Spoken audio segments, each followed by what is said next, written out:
सदगुरु प्यारी सात संगत जी, आप सभी को प्रेम भरी राधा स्वामी जी। सात संगत जी, आज जो हम आपको साखी सुनाने जा रहे हैं वह एक ऐसे सेवेदार भाई की है जो कि सत्संग घर में बहुत ही प्रेम से सेवा किया करते थे।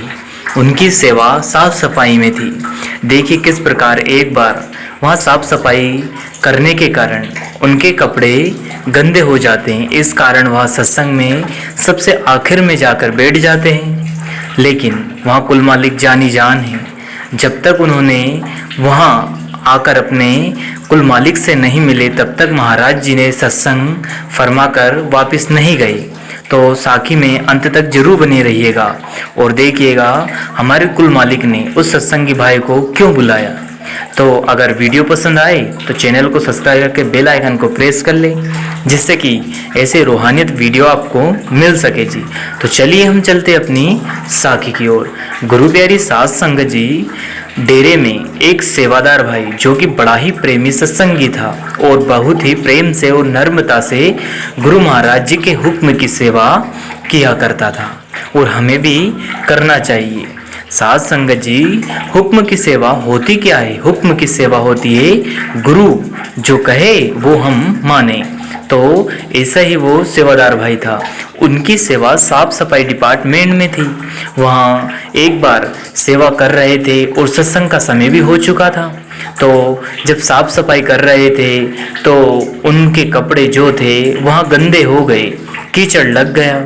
इस कारण वहाँ सत्संग में सबसे आखिर में जाकर एक पेड़ के पास बैठ गए और वहाँ बैठकर उन्होंने सत्संग सुना।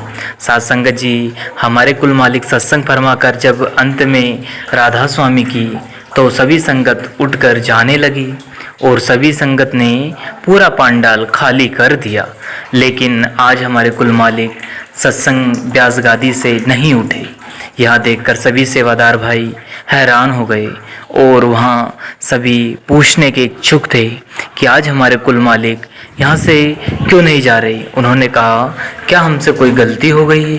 तब बड़े महाराज जी ने कहा, नहीं, आप ऐसा कीजिए, जो सामने एक पेड़ है उसके पेड़ के पास एक सेवादार भाई बैठा है, उसे जाकर बुला लाइए। सात संगत जी, आप जानकर हैरान रह जाओगे। सेवादार भाई सभी गए और देखा कि हाँ, एक भाई जो कि पेड़ के नीचे बैठा है वो बड़े ही प्रेम से भजन सुमरन में लगा है। अब वहाँ गए और वहाँ जाकर उन्होंने कहा, बाबा जी का हुक्म है, आपको बाबा जी ने बुलाया है। अब वहाँ सेवादार भाई ने कहा, नहीं, मेरे कपड़े गंदे हो रहे हैं, मैं नहीं जा सकता। तब उन्होंने कहा, नहीं, महाराज जी का हुक्म है और आपको हुक्म मानना पड़ेगा। तो वहाँ भाई डरते हुए वो बड़े ही मन में एक ऐसे विश्वास लेकर गया कि आज मालिक ने मुझे बुलाया। तो वहाँ जाकर जब मालिक के पास पहुँचा तो आप जानकर हैरान रह जाओगे। देखिए मालिक ने क्या कहा।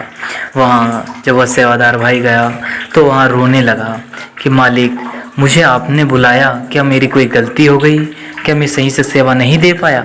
तब हमारे हुजूर महाराज जी ने बड़े ही प्रेम से फरमाया, नहीं, यह सभी पूछ रहे थे कि आज आप यहाँ से प्यास गादी से उठकर गए नहीं, बाकी सारी संगत उठकर चली गई।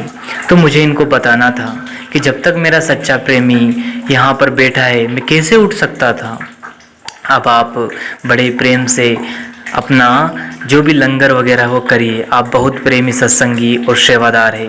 ईश्वर वह मालिक आपको ज़रूर बहुत ही खुशियाँ बख्शेगा। यह कहकर वह कुल मालिक ब्यास गादी से उठकर चले गए और वहाँ सेवादार भाई का हाल आप तो पता ही है कि क्या हुआ होगा, हम भी उसको बयान नहीं कर सकते।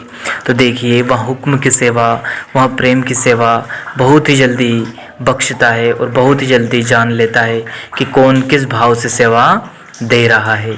सात संगत जी, इसलिए आपको हम सिर्फ इतना ही बोल सकते हैं कि जब भी जहाँ भी आपको सेवा का मौका मिले बिल्कुल भी ना कीजिए जी, क्योंकि सेवा का फल हमें पता नहीं है।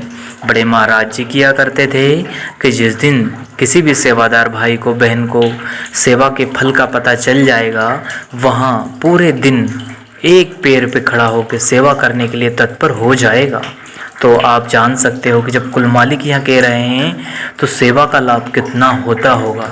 इसलिए जितना हो सके जहाँ सेवा मिले वहाँ सेवा का अपना महत्व, अपना समय जरूर दें। इसी के साथ अपनी वाणी को विराम देते हैं और फिर मिलते हैं किसी और वीडियो में। तब तक आप जी अपना और अपनों का ध्यान रखें। और अगर वीडियो पसंद आया हो तो लाइक करें और चैनल को सब्सक्राइब करना ना भूलें जी। आप सभी को अंत में प्रेम भरी राधा स्वामी जी। सद्गुरु आप सभी पर मेहर बनाए रखे जी। शुक्रिया।